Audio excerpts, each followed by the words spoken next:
How to do shadow work. The sun is really strong today, but I'm here for it. Now I know what you're thinking. Who is this gorgeous woman that keeps popping up on my For You page? No, I'm just kidding. But if you're new here, hi, my name is Eliane.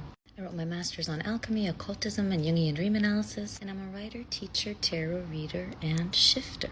And if you want to be a shifter like me, then keep watching. Because I'm here to teach you how to manifest your highest self, how to become a real channel of abundance, according to the ancient guidelines of the alchemical tradition. Because you may know that alchemy is turning lead into gold. Did you know that the gold is you? At least you when you've become self-realized. So let's get into it. Specifically, let's get into shadow work, because shadow work is just the first stage of this process. Now, of course, thanks to New Age spirituality, there are a lot of misconceptions around what shadow work actually is, because it's not reliving your trauma, and it's not writing out your feelings, and it's not apologizing to all the people that you've wronged. Shadow work is a misleading term in itself, because it isn't really work, it's play.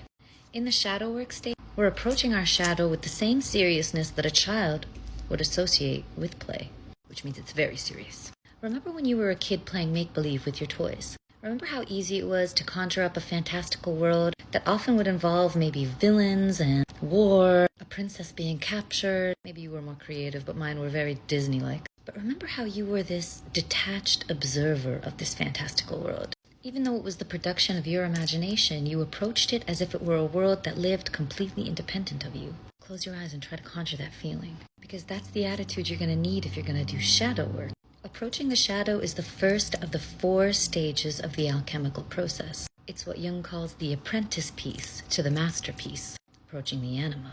And if you want to know more about anima and animus, let me know in the comments. But what we're doing in this stage is bringing a new awareness to our behavior, to our complexes, and especially to the things that trigger us.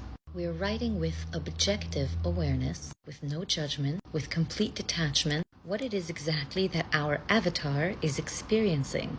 We're not rationalizing, we're not justifying, we're not venting. We're literally looking at ourselves like specimens and seeing what we have to work with. Now, I know this might be a little bit confusing, and I am going to continue to go into more detail on this in future videos, but I have a little secret. I just finished running my first collective individuation, as in first collective highest self manifestation. And I was really scared to do it at first because I've only ever individuated by myself, but it has been beyond successful. And we now have a community of over 100 individuators, all just in the last month or so. So if you want to become a master manifester and you want to get advice from people who are using alchemy to do that, like people who have already gone through the process and seen results, then check out my Patreon and join our Discord community.